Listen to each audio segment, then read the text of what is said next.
প্ৰচাৰ চলাই আছে আমাৰ আৰু আগন্তুক যেটো 2024 MP নিৰ্বাচন হ'ব ইয়াৰ কাৰণে আমি প্ৰস্তুতি হৈ আছে এতিয়া গতে আমাৰ এই ৰেলীটো 13 তাৰিখৰ পৰা আৰম্ভ হৈছে আৰু 10-12 দিন মান লাগিব শেষ হ'বলৈ ইয়াৰ পিছত আকৌ আমি গাৰ্জেন মিট কৰিম প্ৰত্যেকটা সমষ্টিত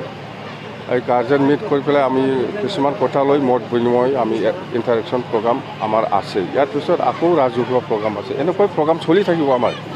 আৰু প্ৰমোদ বড়োই এই 3 বছৰত মানে একো কাম কৰিব পৰা নাই জিৰ' আৰু BTCটো ধ্বংস কৰিবলৈ গৈ আছে সেইকাৰণে আমি এতিয়া ৰাইজৰ মাজত সোমাই পেলাই BTC বাচাও প্ৰমোদ বড়ো হাটাও এই অভিযানটো চলাই আছে BPF দল কৈ লাভ নাই এই প্ৰমোদ বড়ো আমি 15 বছৰত একটা সিন্ডিকেট কৰা নাই মই লাভ নাই এইবিলাক কৈ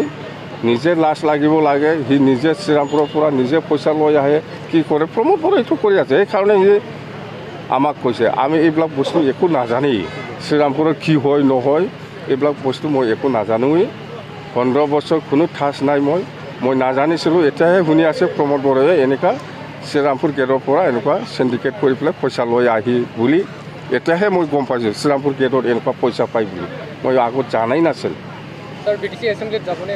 কিহৰ এসেম্বলি BTC যেটা কাউন্সিল এসেম্বলি আমাৰ MCLA সকল আছে না মই যোৱা নোযোৱাৰ কথা কি আছে ইয়াত দে থ্যাংক ইউ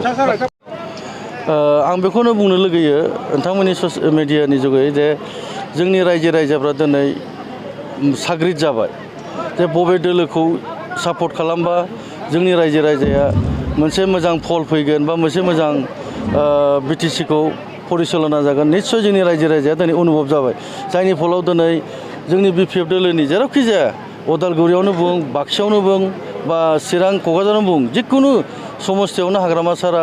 जे मेल खुंहैगोन बे मेलाव दलै नोगोरै जोंनि बर' रायजोफ्रा बा जेसेबां जनगोष्ठी दं जोंनि BTCआव राभा होन आदिबासी होन मुस्लिम होन राजबंशी होन नेपाली होन बिहारी होन बाङालि होन बर'जों लोगो बयबो दले दले फैनानै सार हाग्रामानि प्रग्रामावहाय दले दले फैनानै जगदान खालामफैयो 100% आं सियर बुंनो हायो जोंनि BPF दोलोखौ बे बनगर 9 नं समस्थियाव कुनु दोलोआ जोंखौ फेजेननो हानाय गोहो गैया दिनैनि दिनाव बा फैगौ दिनावबो आङो बे जिनिसखौहाय आङो नैबेखौल' बुंनो लुगैयो जाहाथे जे दिनखालि मेच जागोन 2025आव फुटबलखौ गेलेबासो मिथिलायगोन ना नङा होमबा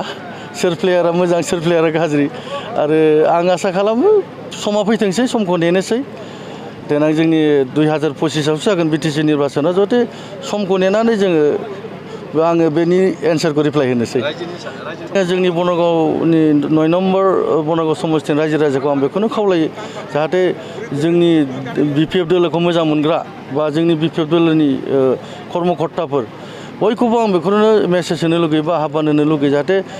साफ्रोमबो जोंनि रायजो राजाफ्रा फैगौ MP इलेक्शन 2024आव जागोन गोनां बाहायबो जोंनिनो